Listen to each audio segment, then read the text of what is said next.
Alright, this is quick, simple instructions on how to use this machine. This is your main power, you're on and off here. This turns the machine on, the power onto the machine. The grinder for the sharpener blade, if you need to turn it on and off, it's here. You can normally leave it on, unless you just want to run it without the grinder on, you can turn it off. But you can keep it on at all times if need be. You have a safety switch here that keeps somebody from coming in here and getting around the blade when the machine's operating.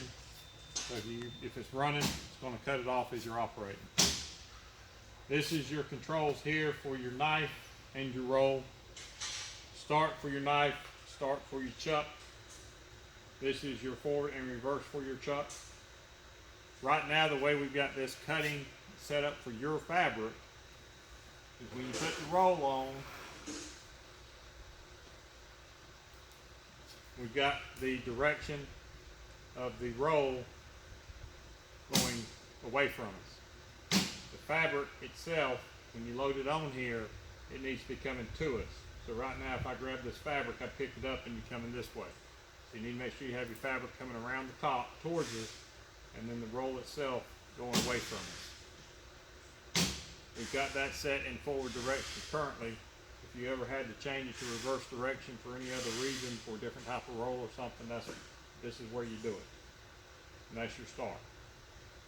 Basically, once you get ready to cut, you come over here and you hit start.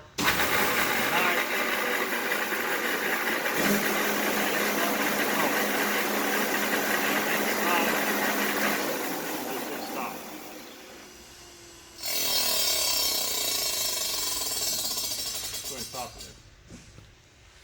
Alright, to load your roll, you simply come right here, loosen this handle, hold that up, pull this shaft down. You'll take your fabric, and again, make sure that your roll's coming over the top towards you.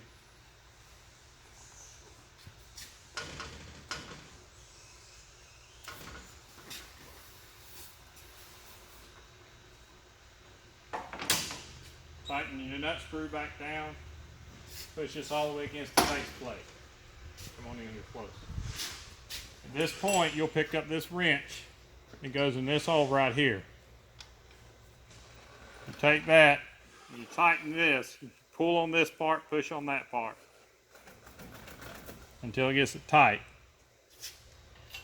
Then you take this wrench and this lock nut right here, and that tightens that down, hold that in place. You pull this down, lock that down to hold that in place as you're cutting. At this point, you've got two different ways of setting the length or width that you cut. You can use this measuring device here, which is how I'm going to use it in just a moment. You can come up here with a tape measure.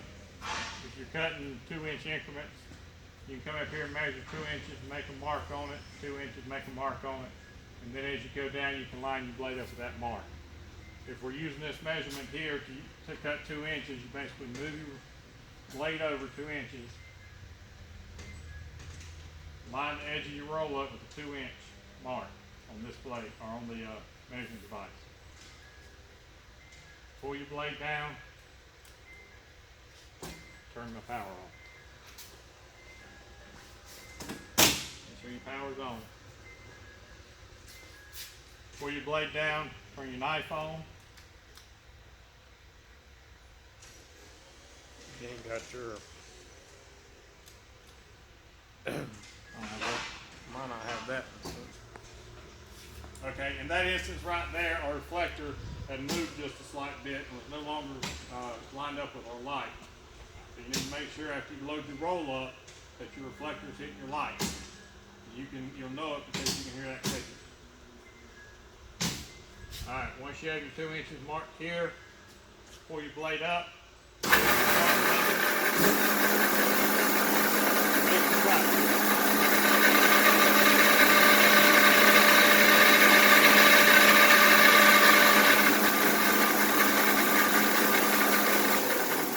Hit the top button.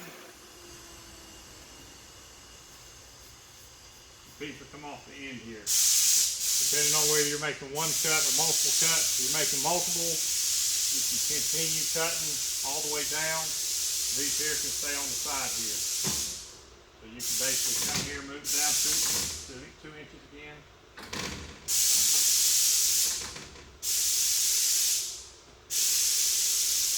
Hit start.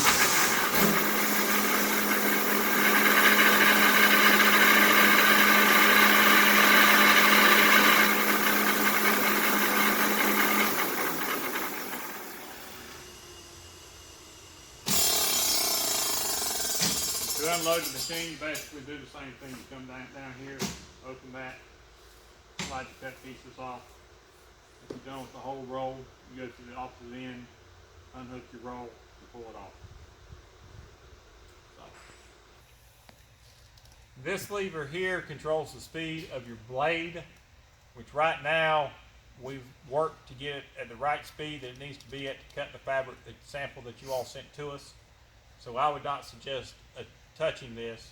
If you go to a different type of fabric, different fabrics require different speeds sometimes. And if you had to make an adjustment, you turn the machine off. It's kind of like a gear shift. It's got different gears down here. You use the plate that shows you exactly what position to put it in to get what gear, and it will change the speed of your blade. But unless you go to a different type of roll, you shouldn't need to change that. The only other adjustment you really need to know about, you have two handles here that adjust your sharpening motor stone in and out and back and forth, which we have that set right now pretty much where it's working with the blade that's on there. You really shouldn't have to adjust it any. That's something that very seldom do you have to adjust. If you did, it would be because the blade's going to wear down some, and you might have to move it forward or back to stay within the blade once your blade starts moving down to 14 or 13 inches after a long period of time of using it. But that you shouldn't have to adjust. But if you did, there's set screws in here that have to be loosened, and then you turn these knobs and it moves the motor forward and backward and left to right.